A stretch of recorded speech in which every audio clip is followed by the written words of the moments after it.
In any conversation, the McLuhan used to say, there's very little communication in terms of matching. There's a lot of assumptions and miscommunications that people let ride, which is okay, but I'm not that kind of mind.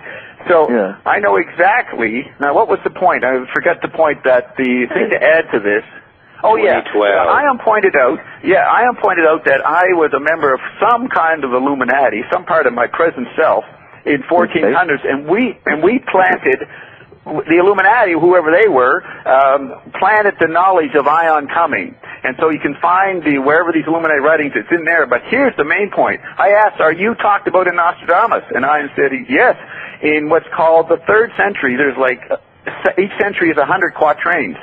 So in the 3rd collection, the 3rd century, quatrain 6, you can read exactly what Ion, I didn't find this out till a couple of months ago. I just happened to ask the question. And Ion had been talking about the wave that was coming and this and that and the wall for many months. So those were terms. So if you read that quatrain, you will see it mentions the wave will come to the wall. It's literally Ion talk right there in 3.6. Huh. Interesting. So I think that's all I want to say. Go over to Ion. Okay.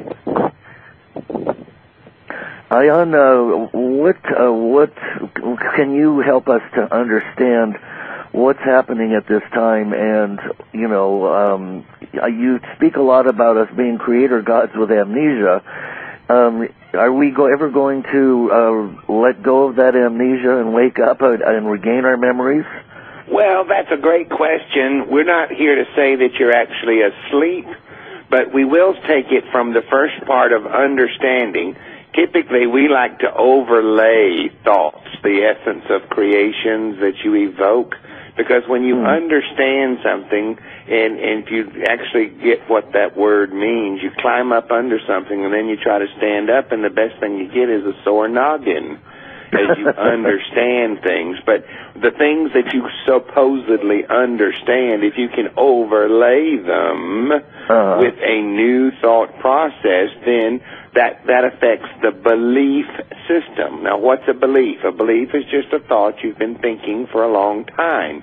But for humans, it's very difficult to come against a belief. If someone believes it, it's pretty much written in stone.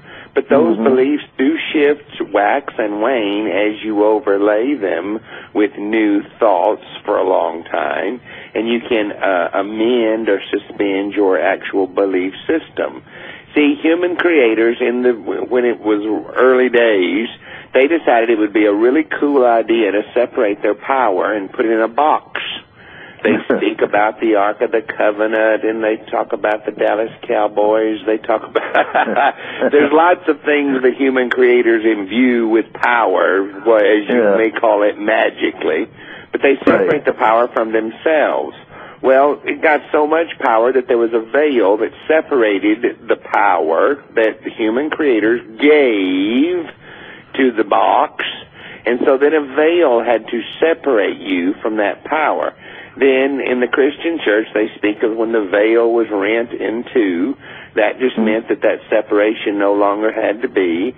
And of course, Jesus did that, Ion. Jesus did that, right? Yes, yes. The third Jesus. And the whole point is Jesus wouldn't be invited into his own church these days, so there's a bit of dogma that kind of runs through there. But if you take the words that Jesus actually said, there were 3 of them, by the way, but the most important canons that got included from the Council of Nicaea were that these things I have done on this earth you'll do in greater things. And this power that you've separated yourself from now no longer requires a separation.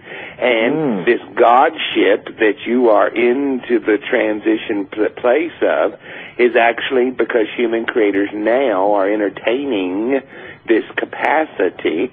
It's actually also thinning the veil. So that makes your show very, very, very, very popular from the very window that people are seeking out, intrigued, interested in finding out dynamics of the power that they supposedly separated themselves from in the beginning place. So, therefore, folks, 30 years ago, you'd have probably been put into an insane asylum for the works that you're so graciously providing for your listening audience now. Whereas now it's very commonplace and normal. It's not odd to speak of having the spiritual gifts, having those gifts activated. It's not odd when people talk about bilocating to other worlds. It's not odd to consider parallel worlds and all the deliciousness that comes from your place of power. Now, be careful. We're not speaking of authority. President Obama has lots of authority, but he doesn't have any power. What we're talking about is power. And if you have power, then the cares of life very quickly grow strangely dim. And if you realize that everything in your world and your reality you individually created, inner kingdom, outer kingdom, middle kingdom, in the middle kingdom would be your now, and there is no time. It's a false premise that humans created. So when you eliminate time as you are an eternal being, then this eternalness that is you is now coming into its place, into its original place of in its power. You see, there's a delicious experience that you can actually, even your scientists, now we're not great lovers of science because all they'll do is tell you all they can prove is what they can't dismiss. So, but granted, and given that even science recognizes that there's more space, what we call non-physical, within your meat sack body than there is meat. If they took all the space from between the nucleus of your cells to the protons and the electrons in every cell in your body, there are more cells in your body than there are stars in the sky. If you took all the space out of those cells, you could put the entire population, all 7 billion of you, all those cells together in the size of a sugar cube. That'd be a heavy sugar cube. But you have much more non-physical in you already than you can imagine. And that's the eternalness, the eternal part of you. And coming into your power, then you have, as you can maintain your eternalness, you're eternal regardless. And the only way you get off, you lay your meat sack body down, is you decide to lay it down. So therefore, very quickly we'll tell you that every death on this planet is a suicide. You don't go unless you choose to go. And that's true every single time without fail or exception. And that's pretty euphoric when you get down into the place of it. Because folks start, what about? And we go, no. It is a choice. It is a choice. You ask and answer the question, what's the fastest path to your joy? And when you answer that question and laying your meat sack down becomes the correct answer for you, then you will lay your body down. They're difficult to expire in ICU, and yet they still do. Yeah. Now, you mentioned something that was another possibility that we're starting to open up to, and that is that it had to do with the guff, and that we may not need to be to ever leave the physical body as it is. And am I many human creators are still here that never left. They got it, so they're still around. Now, they don't get on the front page of the New York Times or the Washington Post, obviously. But at the same time, they're working, they're living their lives, following their bliss, pleasing and delighting themselves. Your feelings become unhurtable when you find your place of power because you get it. And once you get it, then you just very easily find the better it gets, the better it gets, the better it gets. And then you can very seamlessly flow in this delicious creator position on the planet, which was the promise originally anyway, you see. That's the only way that the Hebrews got into bondage with Pharaoh is they asked Pharaoh to buy them and put them in bondage. You are a human creator, more powerful than you know. You're so free, you can choose bondage. Now that's pretty free. Yes, indeed. How do we reconcile that with what we see going on in the world with all of the wars and, the corporations running things and chemtrails and some genetically modified. Oh, we love them. We love chemtrails. Get a great big old bucket full of them. Yes, exactly right. And the wars, that's the issue with wars. The only time you have a war is when you have more authority than you have power. And then you got to whoop the man that says it isn't so. But when you come into your place of power, all that wars and rumors of wars withers away. You marvelous human creators, it's a great experience. We've had such great fun with this lately. Most last winter, a lot of folks like to froze to death during this global warming that you're enjoying.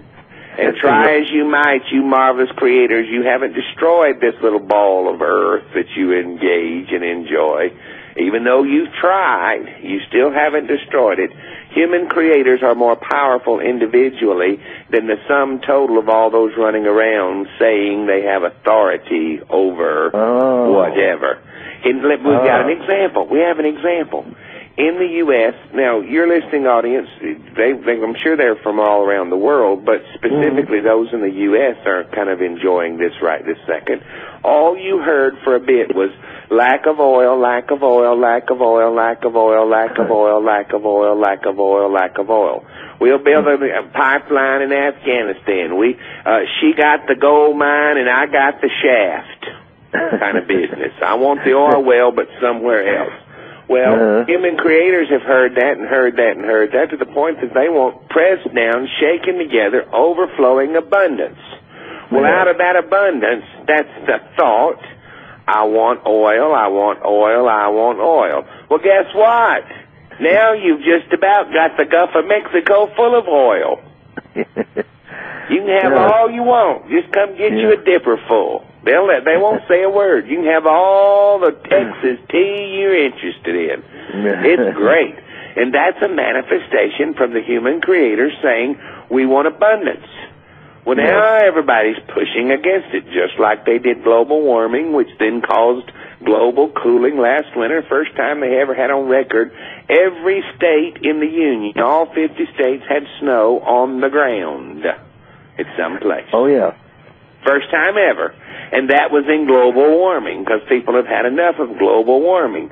The same thing is true, if you recall, it wasn't long ago, everybody's spraying their hairspray on their, ratting their hair up and doing their triple processes with the hairspray, punched a hole in the ozone. It was going to be over. It was going to be over. The gamma radiation's going to fry you. You can't have a crop. It's going to be over. The solar winds are going to destroy you. On and on and on. Well, all of a sudden, they quit talking about it. Boom. I guess it patched itself up. You don't hear about the ozone anymore. People hadn't got through selling their stuff that they piled up over Y2K. That's when it was supposed to be over. Oh, it's over, it's over. They still trying to peddle their Y2K stuff, which now they've converted into 2012, which is nothing other than the end of the beginning. It's nothing other than that. The scriptures are very clear, and we don't have a problem with the scriptures, but then we don't have much problem with anything these days. There'll come a time on earth when time shall be no more. That doesn't mean the world's going to be destroyed. That means you're going to throw the clocks out. That means that you're going to recognize the false premise of time.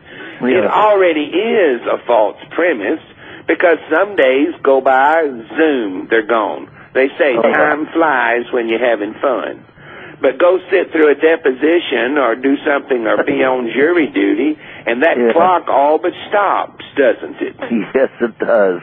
Well, if you have the propensity and the capacity to speed it up and slow it down, what's the point in it? Now, we don't have the issue with timing. That's how we engage at a certain timing, like syncing up timing to enjoy your show. And others that are your listening audience, they can use timing to calibrate of the appointed timing to join together to enjoy your guest of the night. You see? No problem, no problem. We don't have issue with timing. It's this whole thing of time is money and money is time. Well, if there is no time, then guess what you just did to money?